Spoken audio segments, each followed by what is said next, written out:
Hello guys, so are you guys stuck with a suitcase record player like the very popular Crosley Cruiser or the Victrolas or the Sharper Image or like this suitcase record player? Here's a few tricks on how to improve that situation until you can afford to get a better record player.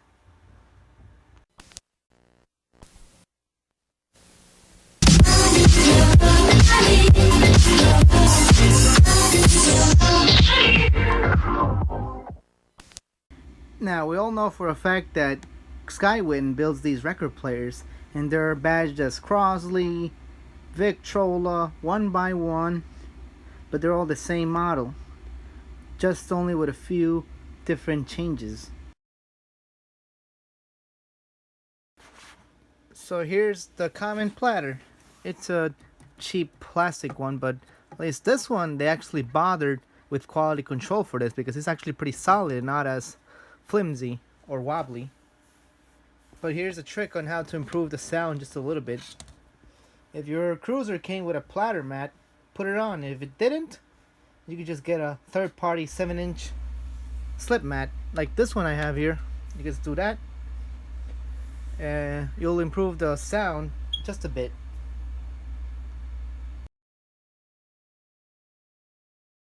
So another popular problem with these is compliance. And what is compliance? That also affects the ability for the stylus to track properly. In many suitcase record players like the Crosley Cruiser and the Victrolas, they only provide you a stylus with a plastic cantilever, and that's a real no-no.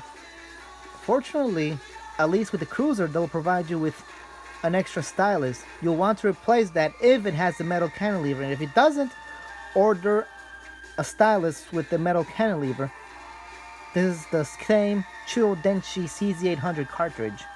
So you want to make sure you replace that stylus with a diamond tip and a metal cantilever, because there's also a variation with the plastic cantilever that has a diamond tip, but that's a big no-no, because since it's not as compliant, it will damage your grooves over time the more you play on it. The one with the metal cantilever, sure, it'll still have some record wear because of the tracking weight, but it won't be as harsh as the one with the plastic cantilever. So you'll want to do that first.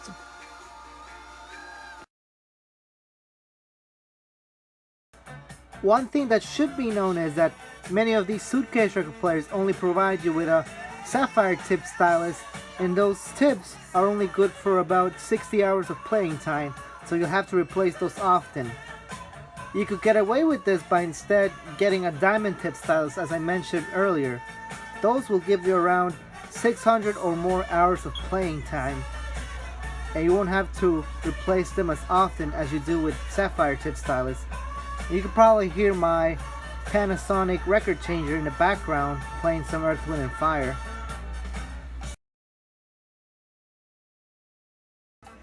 You might have heard of the old penny trick, and this mostly comes from older people, so that if your record is skipping, that you should tape some pennies into the tonearm. But that's very, very, very bad advice, because not only are you increasing the tracking weight, you're actually destroying the record grooves. And that's because the heavier it is, the more wear you introduce into the records, and the more damage you do to the stylus as it bottoms out because of the excessive tracking force.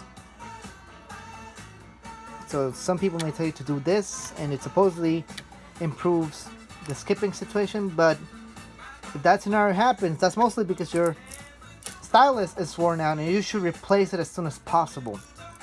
Don't do this trick, and I'll show you how much a penny weighs from my trusty scale. So it's at about 2.5 grams, so for every penny that you add 2.5 grams.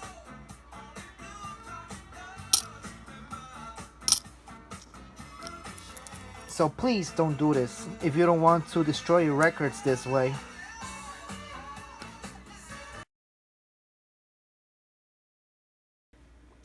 And speaking of tracking weight, if you know where to get some stick-on weights, you could try sticking some in the back of the tonearm, like around here, and make sure you get yourself a tracking force gauge.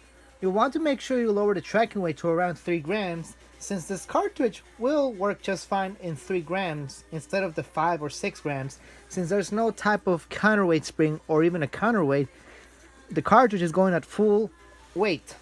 So that's a bad sign for record wear, because when you play records at that tracking force of 6 to 8 grams, you'll notice that it's going to wear out a lot faster than, say, if you had it tracking at 3 grams.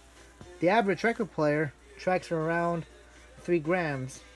And that does not include the ones that you could change the tracking weight with the counterweight. Just like my BSR record changer, I have it tracking at 1.96 grams with the Shure cartridge. So once you do that, make sure you get that Stylus I mentioned.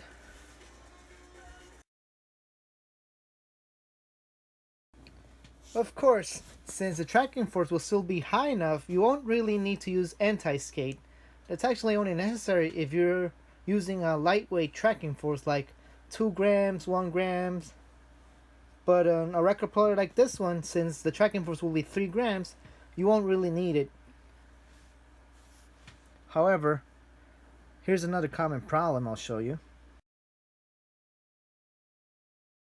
Now, another common problem is mistracking, but that has a lot to do with the stylus that comes pre-installed on these turntables.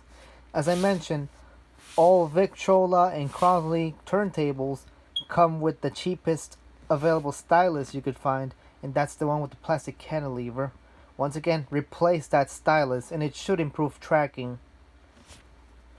In other news, if it's not just that, make sure your overhang angle is right, because if you don't get that right, then you really gotta return that record player. Sometimes the Tonearm bearing may be a bit too loose, and that's also a problem since it will cause even more mistracking. If it's too tight, that could actually cause one side of the grooves to be destroyed. Fortunately, this one is not too stiff nor too loose, so it's alright so far. And fortunately, I don't really have any tracking issues with this turntable, mostly because of that aluminum cantilever stylus that comes factory installed.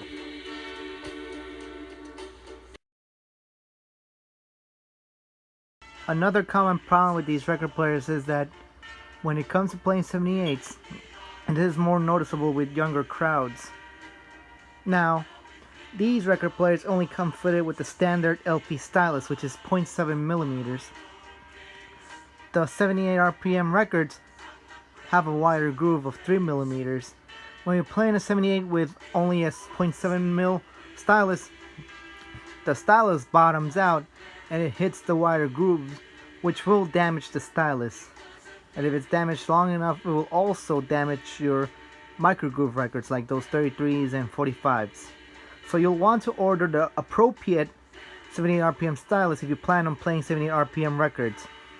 Just be sure to swap it with the correct stylus when you want to play LPs or 78s. Of course, this could have been avoided if they actually bother installing a cartridge with a flip-over stylus, just like with older record players.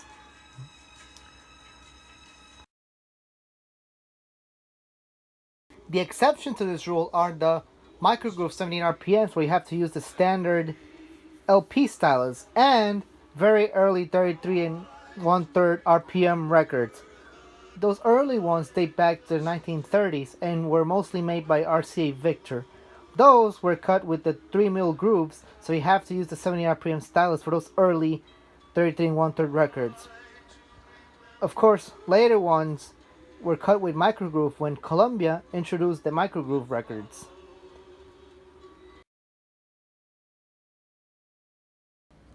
In some scenarios, you might come across a warped record, and depending on how badly warped it is, it may rub against the surface of the lid.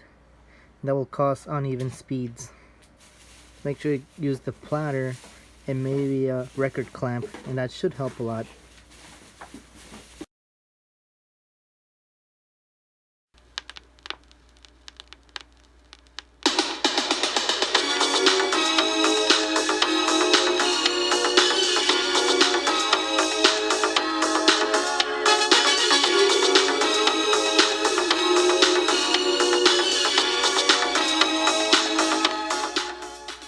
You may notice that the record's playing it slightly too fast, so here's a way to fix that speed. Now first, make sure you get this little strobe disc. You could download one for free at vinylengine.com. Make sure the strobe disc you're getting is the same one as your utility frequency, as the patterns are slightly different. Here's the 50 Hz side, which is a 4-speed disc. And here's the 60 Hz side. And in this case, we need 60 Hz. If your turntable has the auto stop switch, disable the feature and then look carefully at the pattern. You want to make sure it's appearing still. If it's not appearing almost perfectly still, in this case they're moving slightly a bit forward, so that means it's running a bit too fast. And if the lines appear to be going a little backward, that means it's going a bit too slow.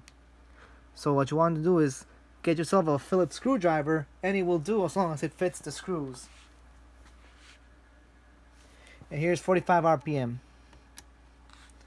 You can see the lines are still moving a bit too forward. I don't know if you could see it well.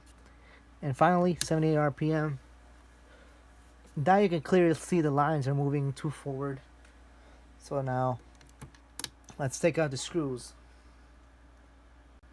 Now there's 4 screws, 1 in each corner. Take those out.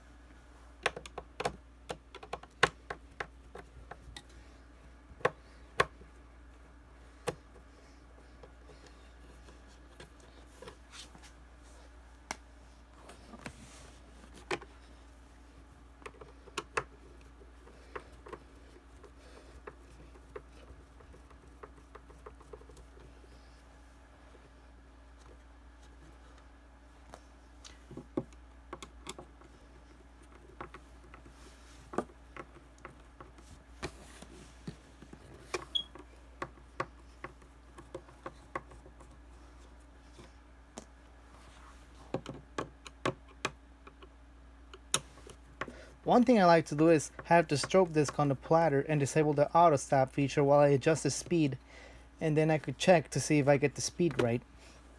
Once the screws are removed, carefully lift it out. You could just grab it from this corner and then you'll see the mechanism. Right here is your speed trimmer.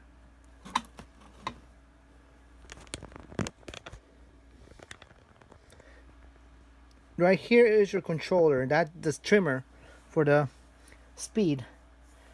Adjust it with a flat screwdriver until the speed is correct. So I'm going to put back the strobe disc and from there check the speed until I get it right. You can tell I did modify this unit just a little bit. So now let's disable the auto stop. Now that first trimmer I showed you, the white one is for adjusting the 78 RPM speed, and that matters if you do plan on playing 78. So let's set that on 78 RPMs, and right now we will adjust the trimmer until it's slow enough.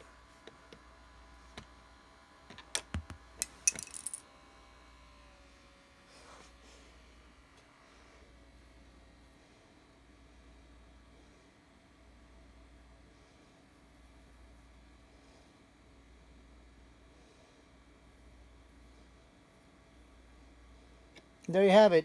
The 70 RPM speed is adjusted. As you can see, it's standing still. Now as for 33 and 45 RPM, you can find them in these trimmers. You'll need to have a small flat screwdriver, preferably a plastic one, and you'll have to adjust until the strobe is standing still, just like I showed you with the 78 RPM one. Now for this type of motor, this is the trimmer for 33 RPM, and this is for 45 RPM. So let's put that on and I'll show you how it gets adjusted. Now if your strobe disc keeps slipping off, what you can do is tape it to the platter.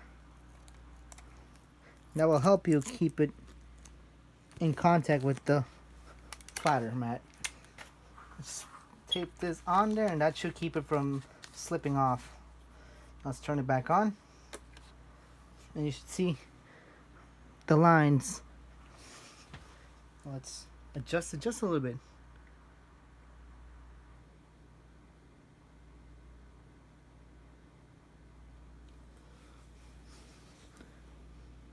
It's still a little faster, so adjust a little bit until it stands still.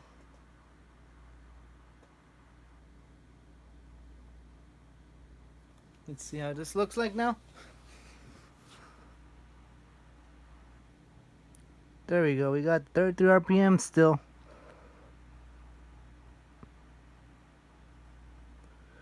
Now let's do this for the 45 RPM.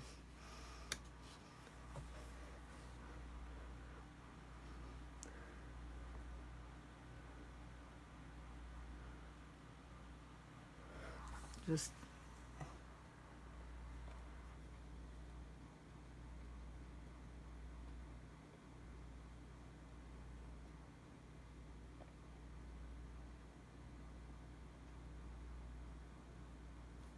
there we go.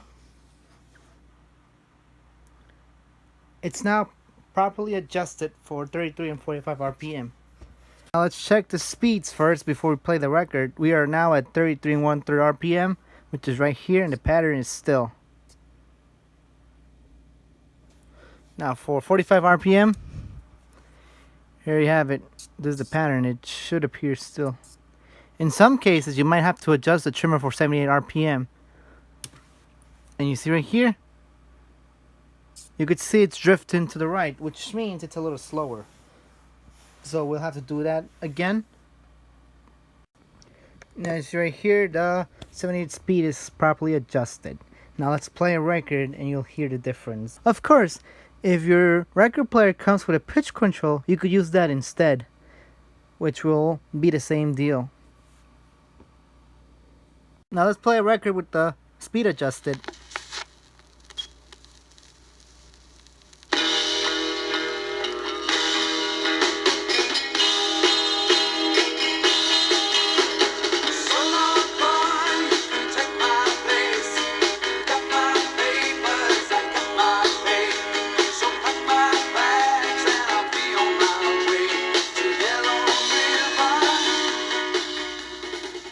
Now let's see how the 33 RPM sounds like.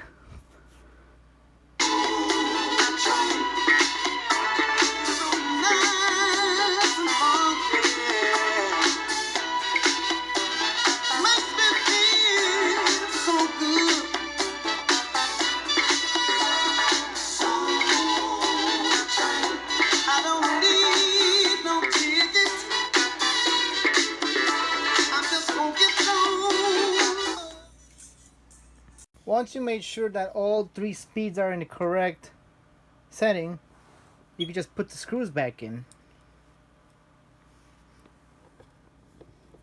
And you should be set after that for a while.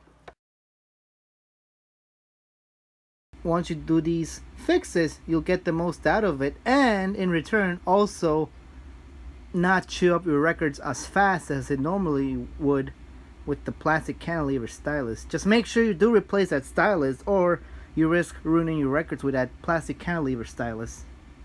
And make sure you do that counterweight modification so that it will track much lighter than at full force without any counterweight. Now, while my main record player is a Kenwood KD1033 from the 1970s, this here is my primary record changer, and it's made in 1972. It originally had a BSR A46 changer with a ceramic cartridge, but I replaced the changer with a BSR A88 from a BSR Quanta 50MX, and it has a Shure M71 cartridge, and it sounds awesome.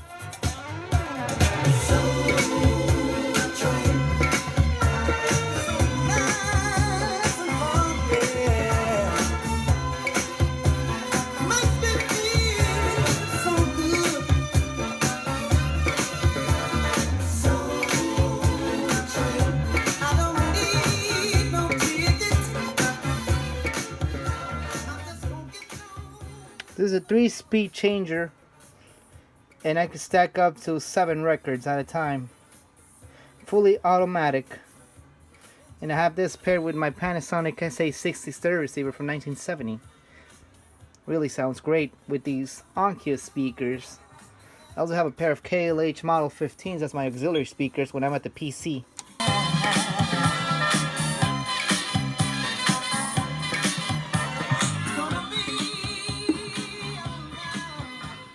As always, thank you for watching.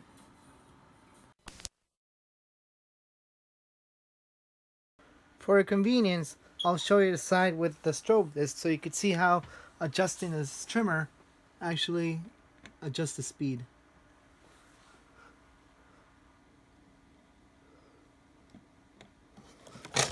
And that worked out.